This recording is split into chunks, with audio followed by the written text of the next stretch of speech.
আগ্ৰাবা মহিলাই তেখেতৰ কথা উত্তৰ দিব খুব এনেকে আমি ইণ্টাৰেষ্টেড নহয় আৰু মন নাযায়। কথাটো হ'ল কি তেখেতৰ বহুত নলেজৰ অভাৱ।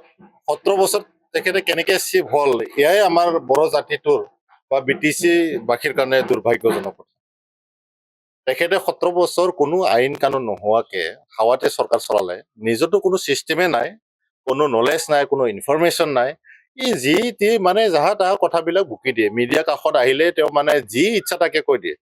কিন্তু এটা কথাটো তেখেতে চোৱাটো উচিত বা তেখেতসকলৰ টিমৰ যিবিলাক মানুহ BPF-ৰ মানুহবিলাকে যে এই ভদ্ৰ সমাজখনত, ইণ্টেলেকচুৱেল সমাজখনত কথা কওঁতে অকণমান সচেতনতা থাকিব লাগে, এইটো আমি ভাবোঁ।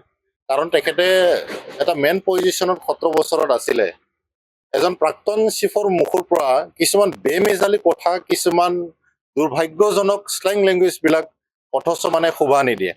কথাটো হৈছে কি সিদিনাখন তেখেতে 26 তাৰিখ নে কি আছিলে, 26 তাৰিখ তেখেতে প্ৰেছ মিট এটা কৰি পেলাই কথাটো কৈছে কি প্ৰমোদ বড়ো ডাঙৰীয়া চৰকাৰ মানে আৰু 5 দিন আছে বুলি কৈছে তেখেতে। 5 দিন আছে, 26 তাৰিখে তেখেতে কৈছে। তো তেখেতে কৈছে যে যিবিলাক আমাৰ BTC বাসী তেওঁলোকৰ কাৰণে বা BTR বাসীৰ কাৰণে প্ৰমোদ বড়ো ডাঙৰীয়া কাম কৰিব নোৱাৰিব বুলি তেখেতে সিদিনাখন মানুহৰ আগত আফুৱা ভৰিছে তেখেতে।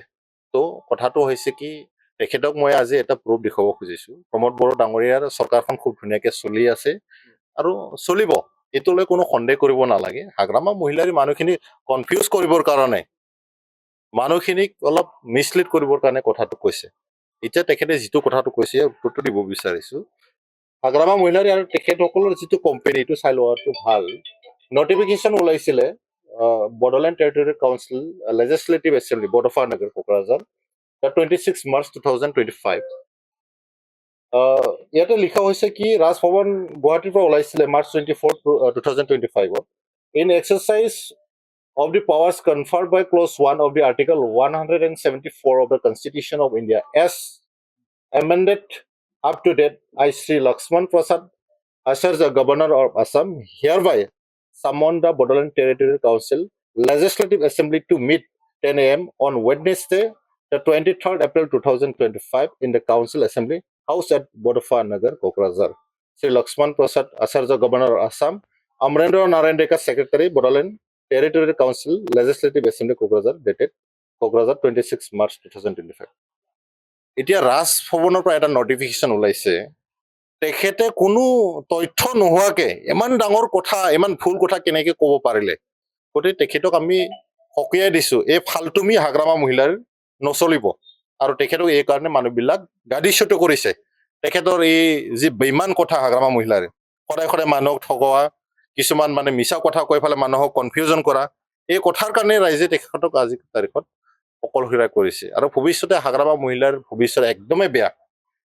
কিবা যদি ভাগ্যত BPF-এ হাগ্ৰামা মহিলাৰ টিমে দুটামান চিট যদি জিকি যায়, এইটো তেখেতৰ কাৰণে বহুত ডাঙৰ কথা হ'ব।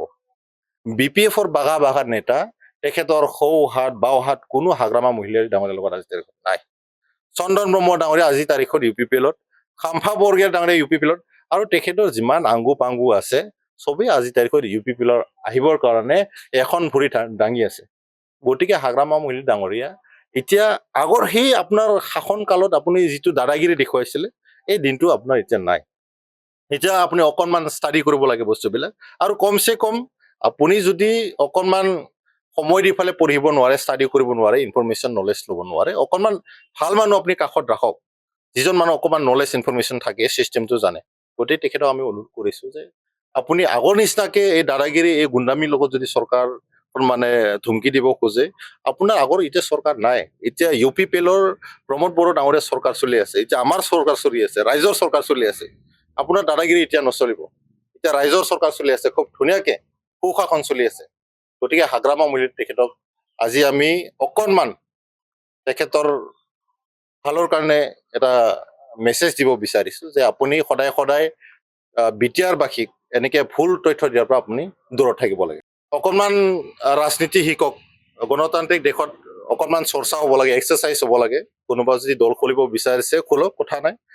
ৰাইজে ইয়াৰ প্ৰতিটোৰ সময়ত দিব, মানে কোনটো একচেপ্টেবল কোনটো আনএকচেপ্টেবল সময় এইবিলাক ক'ব গতিকে আমি তেখেতসকলক আজিৰ তাৰিখত এটিকিং কৰিব বিচৰা নাই তো ৰাজনীতিত আহিব বিচাৰিছে সমাজকৰ্মী হ'ব বিচাৰিছে ৰাজনৈতিকভাৱে ৰাইজৰ কাৰণে যদি কাম কৰিব ওলাইছে এজেণ্ডাটো যদি ভাল উদ্দেশ্য যদি ভাল ফিলচফিটো ভাল তো লাষ্টিং হ'ব যদি তেওঁলোকে নিজৰ পকেট গৰম কৰিবৰ কাৰণে ৰাজনীতি কৰিছে বা ৰঞ্জন ডাঙৰীয়াৰ ইমেজটো লৈ ফালে যদি ৰাজনীতি কৰিব বিচাৰিছে তেখেতৰ ইমেজটো যদি ব্যৱহাৰ কৰিব বিচাৰিছে সেইটো বড়ো ৰাইজে বা বিচাৰবাসীয়ে সময়ত তেওঁলোকক উত্তৰটো দিব গতিকে আজিৰ তাৰিখত মই কোনোবা নতুন পাৰ্টিক এটিকিং কৰি ফালে তলত কৰিব বিচৰা নাই তেওঁলোকে অকণমান শিকক ৰাজনীতিটো শিকিব লাগে আমি চবে যিটো গণতান্ত্ৰিক দেশত আছো তেখেতসকলক মই শুভকামনা দিব বিচাৰিছো তেওঁলোকৰ ভৱিষ্যত মংগল হওক যাতে তেওঁলোকে কোনো ভুলতো ৰাইজৰ ক্ষতি হোৱাকে কাম নকৰে এইটো মই অনুৰোধ কৰিছো যিকোনো খবৰৰ বাবে যোগাযোগ কৰক 7099017330 লগতে 7099017110 নম্বৰত